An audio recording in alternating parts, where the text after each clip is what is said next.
I'm Greg Wheatley, and my guest today on Inside Wheaton is Dr. Nadine Rorem. Dr. Rorem is professor of biology here at Wheaton College, and we're looking forward to getting to know her a little bit, her passion for teaching here, and how she interacts with students. Nadine, it's nice to have you here. Thank you.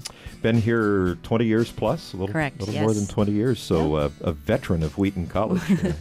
Now, if we really wanted to have a very short-lived conversation, I would ask you about ecology, taxonomy, and physiological adaptability of the colonial hydroid Cordylifera. Actually, that's how it's spoken in Europe, so that's correct. Cordylifera. We're not going there. Is that all right? I mean, that's really your, if you look on Nadine's website under her research, that is precisely what you'll read. Yes. You want to give us the layperson's Cliff Notes version of what that means? The layperson's version is it's a colonial animal that looks like a plant. Now, wait, colonial, so New England? Well, actually, it is New England, but that's not what that means. They're little individual animals like the polyp of a coral, and they're all interconnected by tissue. So they live in a colony? They is do. That why you call exactly. it colonial? Right. Okay. All right. And see, I could learn this. You could, actually. And they're known as an invasive species. So there are places where they grow in the world where, for example, at a power plant where they bring in water to cool the system, the animals will grow in the intake pipes, and they'll grow in these big bushy colonies and clog those systems. And so it's not a positive animal to have in some countries, like the Netherlands. It's a problem, but so it's a practical thing you're studying. Absolutely, because applied science. You need to figure out how to get rid of these little friends, right? Right, and we have been hired in the past to figure out how to kill the things. What was it recently, I think, Nadine, that Chicago actually had an issue with something in the water? Does that ring a bell? The carp.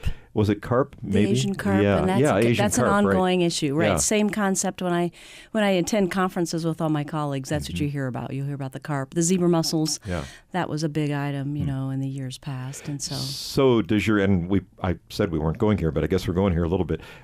Does your research involve understanding these organisms better so that what? Exactly. You can prevent them colonizing? So we can understand where they occur, where they might occur since they invade and become established in new habitats. So if we understand more about the environmental features that are favorable for the colonies to become established, then we can have a better idea where they might thrive better and be a problem in some cases. Yeah.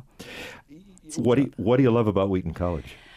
I love working with the students, and actually it's this piece of my research that allows me to do research with students. I came to Wheaton primarily because I wanted a smaller place to teach. I love to teach. That's my passion. And I did not know how important the research collaboration with the students would be for me in terms of mentoring them and actually fulfilling my desire to teach. I conduct research because I can teach students by doing research with them. So your research is sort of a means to an end. Absolutely. I enjoy learning about the animal. I mean, I've been studying it for over 20 years now, but what I really enjoy most of all is having the students be involved in that research with me. I get to work with them one-on-one. I get to know them. I get to teach them how to do science. Yeah. So is it hard to get these students motivated to learn about these little these little guys that you're studying? It depends on the student, actually. And some of the students will come on board and they will become as passionate about this animal as I am. Others come on board because they're passionate about wanting to learn how to do research. And others come on board because we have a relationship and we enjoy spending time together. Yeah. So it really varies with the student. How did you come to Wheaton? That's an interesting story. The joke when I arrived, being a marine biologist is my training, the joke is that this certainly, and it's not a joke, it was a divine calling. The Lord really did bring me here, but I didn't anticipate staying at Wheaton this long. You wouldn't think of Wheaton when you're thinking marine biology is what you're saying, right? We're a little landlocked here. Yeah. Right, and I thought that I'd be kind of passing through, if you will. But this is the place that I'm staying. It's been confirmed more than once that this is the place to be, and I really enjoy the students, and they keep keep that passion alive for me in terms of... The students here are an amazing breed, aren't they? They really are. Almost all of them are highly motivated, and it really is a special group of people to teach, isn't it? Really enjoyable. Yeah. Really, really is. Yeah. Tell me about the Christian college component. I mean, you could obviously be teaching in a mainstream or secular, for want of a better word, college, university. Right. What about that component excites you here? Well, before I came to Wheaton, I did teach at some non-Christian institutions. And so in those settings, the Christian students would find out who are the Christian profs. And they would find us, and we would have times to meet. What's unique about my time here at Wheaton and working with Wheaton students is you can bring those conversations and your thoughts and discussions about your faith into any setting on campus. So that can be obviously in the classroom. That can be when we're doing research together. And I really like that part a lot. To have when I'm meeting with my advisees, we oftentimes have conversations about perhaps where they are spiritually, what have they heard at church that Sunday, what the Lord is really doing in their lives. And then when they're trying to decide what is God calling them to, and I tell them, my job is help you hear and find and figure out what is the Lord really calling you to. My job is a big thing for these students, isn't it? Especially as they get on through their 4 years. Yeah. Absolutely. Yeah. Tell me, Nadine, a little bit about the relationship of teaching in the sciences and Christian faith. I mean, probably if you were going to point out any of the disciplines here in this liberal arts college that might have some interesting moments of bumping up against each other, faith and fill in the it would be the sciences. I mean, that's no secret. Right. Talk about that a little bit, and especially biology. I mean, that's, right. Some of the things that we discuss in our courses as a scientist, obviously, integrity is really, really important. How you go about conducting your research, how you present your results is really important. And there are times where we use case studies and we have discussions with students and point out places and institutions where, and examples in real life where things have not quite been done properly with that level of integrity that we need to see in the sciences. The other topic, obviously, that a lot of people think about when they think about biology is the discussions around the issues of creation and evolution, and we address those throughout our curriculum. I love talking to students about those topics. I give them things to read. In our Gen Bio course, we teach a variety of views to educate them broadly.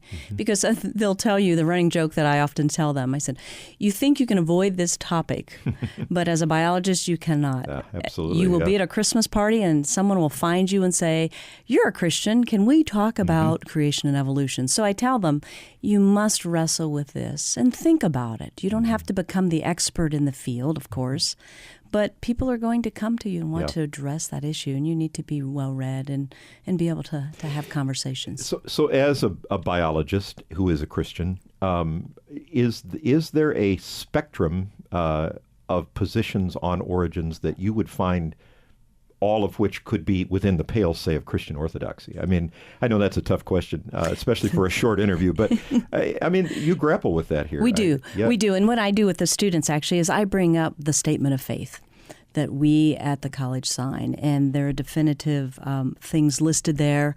And so we discuss that, and we talk about spectrums of ideas in various books. And I do come out and say, obviously, this is where the line is drawn if you are a believer, if you hold to the statement of faith. Some of these other areas, there's a little wiggle room on some of the ideas and the assumptions with those.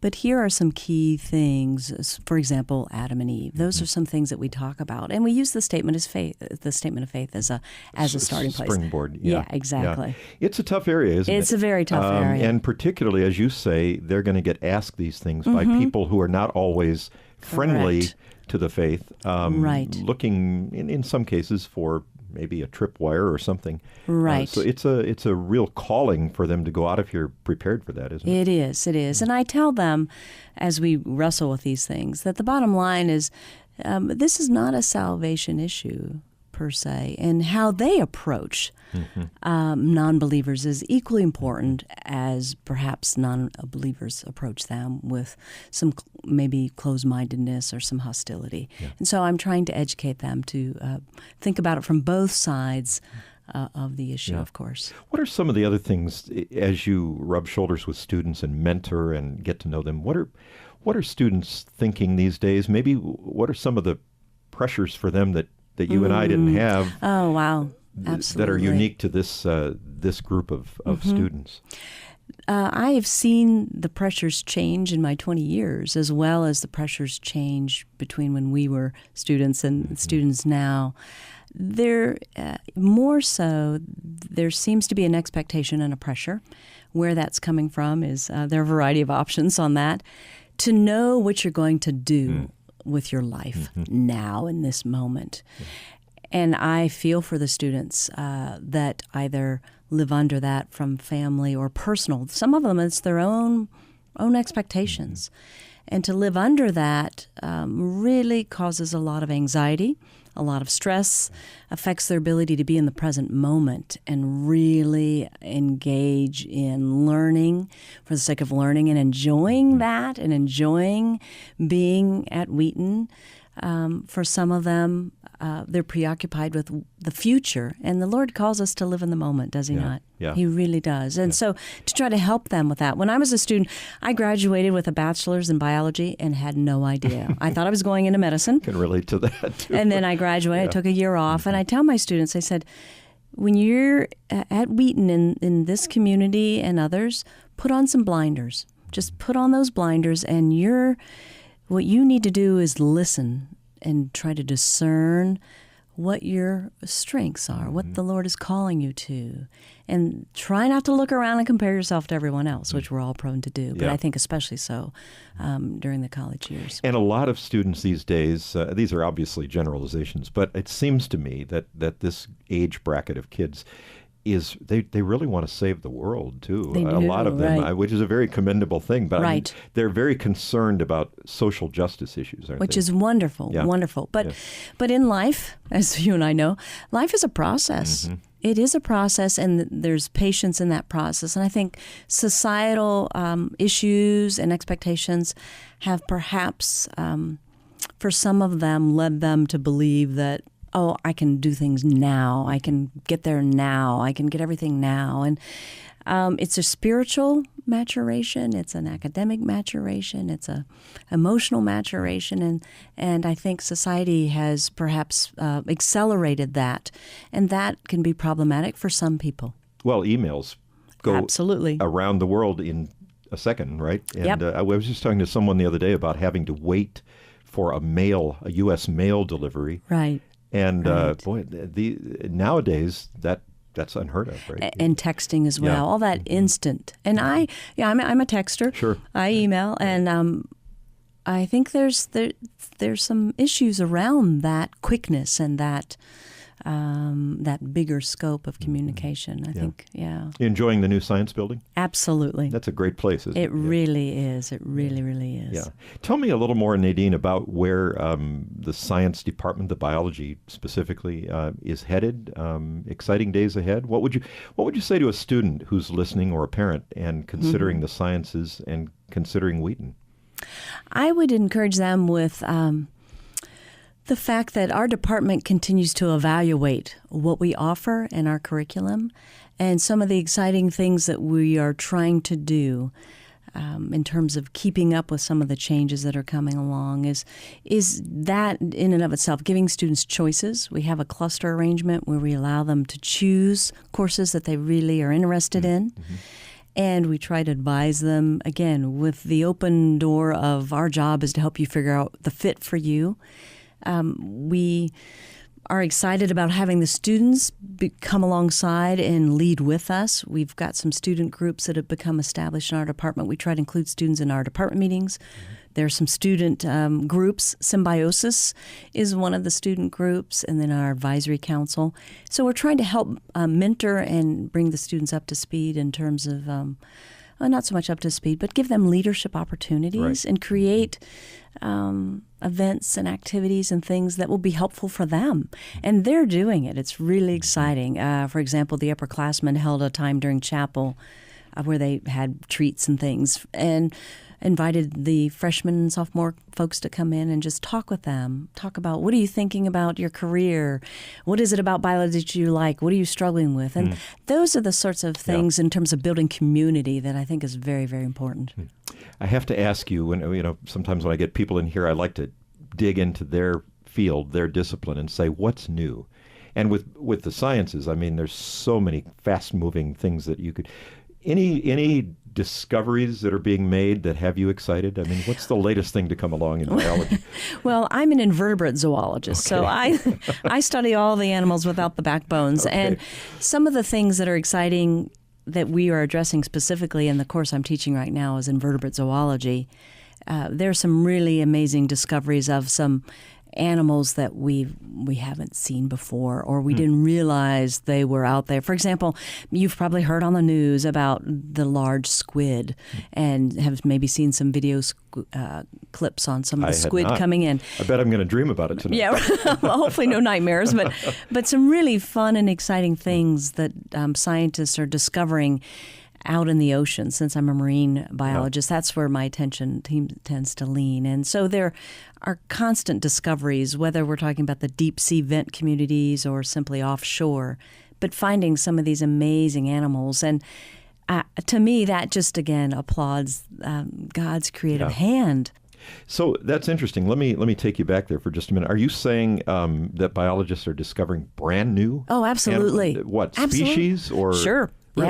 Yes, it's fascinating. And one of the things that is folded into that is the use of molecular systematics or molecular tools to look at the similarities and differences of animals in terms of the DNA. And so two things, more than two, but related to your question.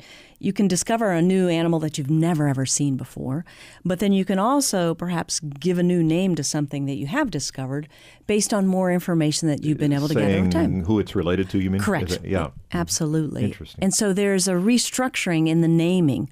And I was telling my students this the other day in class. You have people that spend their entire lives, they're called taxonomists, naming animals, and God called us to do that. And some of those people, they're doing God's work, and they are not believers. That's an interesting But they are doing His work with a passion. Yeah. Because they are naming, and they're spending their entire careers on figuring out who's related to who and what names do we put on these organisms. Right. And I just think that's really fascinating. As God said right at the beginning, He did. Take these animals and name them. Right. Isn't that interesting? I'd never thought about that. Nadine, thank you so much. It's real wonderful to get to know you, and thank you for your work at Wheaton College with the students. Thank you. Dr. Nadine Rorem is professor of biology. And by the way, if this interview has piqued your interest and you'd like to know more about the sciences at Wheaton, please get in touch by going to the website wheaton.edu. You'll find a lot of information there that will help you get to know Wheaton College a little bit better. For Inside Wheaton, I'm Greg Wheatley.